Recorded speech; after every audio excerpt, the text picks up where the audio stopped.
13 to 14 crores Chittoor పలంనేరులోన chit fund scam జరిగింది. మరి నేను కూడా ఆ చిట్ ఫండ్ బాధితనే అనమాట. అంటే ఈ ఫండ్ కాదు, నేను మ్యారేజ్ కోసం అనేసి డబ్బులు 1 lakh రూపీస్ చిట్టేశాను.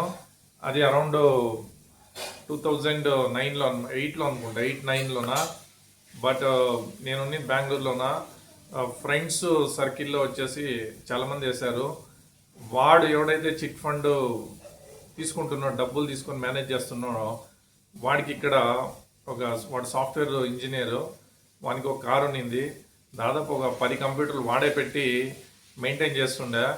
ఫస్ట్ 50,000 రూపీస్ మనం ఫస్ట్ చిట్ వేసామన్నమాట. అది బాగా రన్ అయింది. మరి దాని తర్వాత మనం చిట్టి కూసాము, డబ్బులు వచ్చింది. దాని తర్వాత ఏమైందంటే 1 lakh రూపీస్ స్టార్ట్ చేశాడు. అప్పుడు కరెక్ట్గా ఆల్మోస్ట్ ఒక 8 months పే చేసి ఉంటాను. దాని తర్వాత నాకు ముంబైకి జాబ్ వచ్చింది. నేను అక్కడికి వెళ్ళిపోయాను అనమాట. బట్ ఆల్మోస్ట్ అప్పటికి ఇంటర్నెట్ బ్యాంకింగ్ అనేది ఉన్నింది.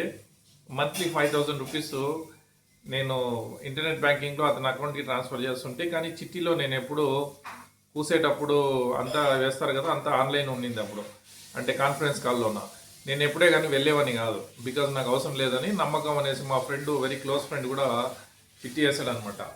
సో అలా అని చెప్పి నేను బాంబేకి వెళ్ళిన ఒక 3 months తర్వాత మా ఫ్రెండ్ వాడు ఫోన్ చేసి ఇలా మాట్లాడుతుంటే చిట్టి అనేసి వాడు చెప్పాడు, అరే బాబు వాడు ఆల్మోస్ట్ 3 months అయింది బెంగళూరు వదిలేసి ఊరికి వెళ్ళిపోయాడు అనేసి. వాంది పులివెందుల. ఓకే, సో పులివెందులలో అంటే నేను చెప్తున్నాను అతని దేవురు అనేసి. సో ప్రాబ్లం ఏమైందంటే ఇంకా ఆ మంత్ నాకు టెన్షన్ అయిపోయింది, అరే బాబు ఇదేంటి ఇట్లా అయిపోయింది అనేసి. ఆల్మోస్ట్ అప్పటికే 45,000 కట్టాను అనమాట. 9 months కట్టేసాము. సో అప్పుడు ప్రాబ్లం ఏమైందంటే చిట్టి ఆ మంత్ కూసాను అనమాట. నేను లాస్ట్లోనే కూసాను. బట్ అతను వచ్చేసి కూసిన తర్వాత ఇదిగో అదిగో ఇదిగో అదిగో అలా అయిపోయేసి ఆల్మోస్ట్ 6 months డబ్బులు వేయలేదు. సో దాని తర్వాత అర్థమైంది ఏమంటే, నేనే కాదు నాలాగా చాలామందికి అతను దాదాపు ఒక 30-40 lakhsకి ఐపీ పెట్టేసి ఊరికి వెళ్ళిపోయాడు. సో మనం ఏం చేయగలం? నేనుండేది బాంబేలో. మా ఫ్రెండ్స్ వాళ్ళ ఊరికి వెళ్తే కూడా మనకి డబ్బులు రిటర్న్ వస్తుందో లేదో అని భయపడ్డారు అనమాట చాలామంది. సో అలా అనేసి డబ్బులు వదిలేశారు. నా డబ్బులు పోయింది.